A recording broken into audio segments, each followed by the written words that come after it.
Yo creo que la palabra es continuidad dentro del proceso de lo que se viene dando dentro de una política fiscal responsable que hizo el ministro Bonilla con el ministro Guevara. Vemos una continuidad en esa responsabilidad, esperamos que se mantenga esa responsabilidad, sobre todo en un contexto de fragilidad fiscal y de necesidad de mantener la confianza no solamente para los mercados nacionales, sino también para los internacionales.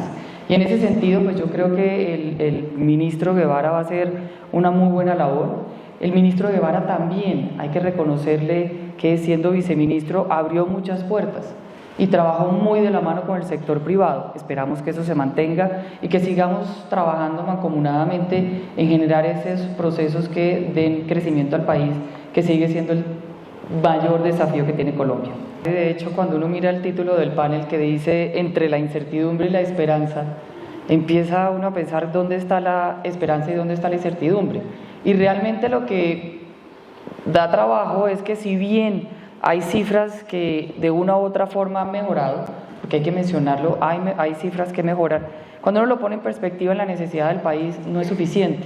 Entonces no es un agridulce de tener una información, de tener una cifra de un trabajo que se viene desarrollando que termina siendo insuficiente y que los colombianos no nos podemos quedar tranquilos con un crecimiento, por ejemplo, del 1.6%, cuando las necesidades son mucho mayores. Entonces, cuando uno dice que dos temas de esperanza, en este caso, o dos temas de incertidumbre, me sale más la incertidumbre que la esperanza.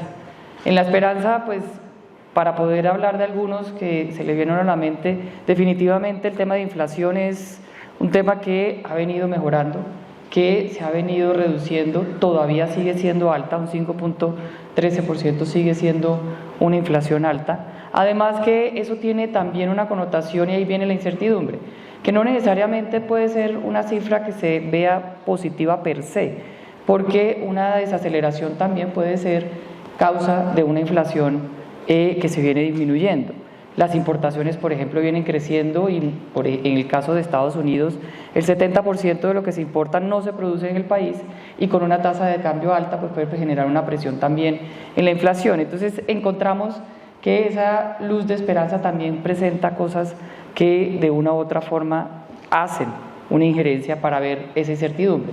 Un tema de esperanza, la inversión que se ha venido viendo, sobre todo en este último mes, que es un aumento de la inversión en bienes de capital, pero de todas formas es insuficiente también. Y creo que la palabra entre la incertidumbre y la esperanza es que es insuficiente.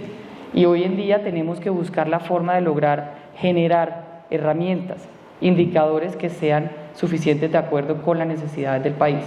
Otro tema también es importante, está relacionado con el desempleo. Se habla que se ha disminuido, está en un dígito, sin lugar a duda es una buena cifra en el sentido de que es un dígito. Sigue siendo alto, pero cuando uno mira las cifras del desempleo relacionadas con las áreas urbanas, aumentó 5 puntos. Entonces ahí entra también el tema de la incertidumbre y la insuficiencia. Y lo que se está viendo es que a pesar de que se puede decir se ha estancado ese desempleo, la generación de empleo de calidad y formal no se está dando. Y tenemos una reforma laboral en el Congreso y un salario mínimo que se está negociando que puede hacer una injerencia mayor dentro de ese proceso de incertidumbre. Entonces puedo seguir el tema y cuesta trabajo realmente llegar a dos temas. Sí, definitivamente es que los indicadores son insuficientes. Muy bien. Y hay un tema que me parece importante recalcar sobre la estabilidad, como se ha mencionado, es el alma de la prosperidad. Y en ese sentido, pues no hay nada más relevante, importante que mantener la estabilidad, no solamente económica, sino también jurídica y la estabilidad física de quienes están en Colombia, tanto colombianos como extranjeros. Hay un tema que demuestra que esa estabilidad ha hecho parte importante de la preocupación, no solamente a nivel nacional, sino a nivel internacional, y lo ha demostrado el reporte que hizo el Departamento de Estado de Estados Unidos recientemente este año, donde habla del clima de inversión de Colombia. Y por primera vez en 10 años no menciona que Colombia es un país atractivo para invertir. Es la primera vez. Y las razones principales por las cuales no se menciona es por la incertidumbre y la desaceleración económica de Colombia, la cual de una u otra forma las dos unidas hacen que se mantenga un desafío de crecimiento que genera preocupaciones dentro del país para generar las condiciones que le diga a los inversionistas que Colombia las tiene para poder invertir a mediano y largo plazo. Muy corto. Pero es que sí voy a contestar una cosa diferente en el sentido de que Colombia por muchos años hemos hablado de la productividad, de la competitividad, y de hecho ayer estuve en el encuentro de las comisiones regionales de competitividad e innovación en Armenia, y se habla de lo mismo, de la productividad, de la competitividad, cómo logramos salir adelante, y yo creo que la invitación, más que a entrar a lo micro, es cómo logramos poner sobre la mesa una acción conjunta que nos lleve a, en un contexto de tanto cambio, sacar esas ideologías, esas coyunturas políticas y determinar cuál es el plan de desarrollo productivo del país, que de una u otra forma lo tenemos.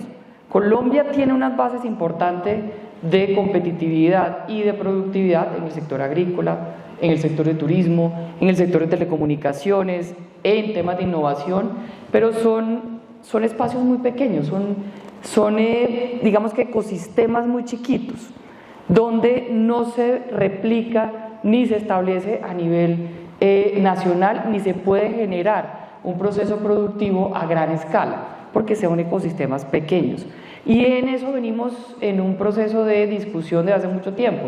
En la época cuando estaba en el Ministerio de Comercio y Turismo hicimos una tarea que realmente lamento mucho que no se haya continuado de forma contundente, pero sí se continuó, que fue las fábricas de productividad, que se le dieron un nombre diferente. Aquí está el ministro José Manuel, que mantuvo ese proceso que empezamos nosotros con la fábrica de productividad, y es cómo lograr desde el punto de vista de las regiones establecer esa apuesta que realmente vaya más allá de la coyuntura política, de la ideología, teniendo en cuenta las capacidades de cada región, porque somos un país de regiones, para poder desarrollar esa productividad. Y por eso le digo que le voy a dar la respuesta diferente. Y en ese sentido, pues efectivamente, cuando tenemos esos procesos que se han venido desarrollando, en el punto de vista, por ejemplo, de inversión, encuentran ecosistemas aptos para poder generar las oportunidades del famoso nearshoring o friendshoring, que no se puede multiplicar en todos los territorios.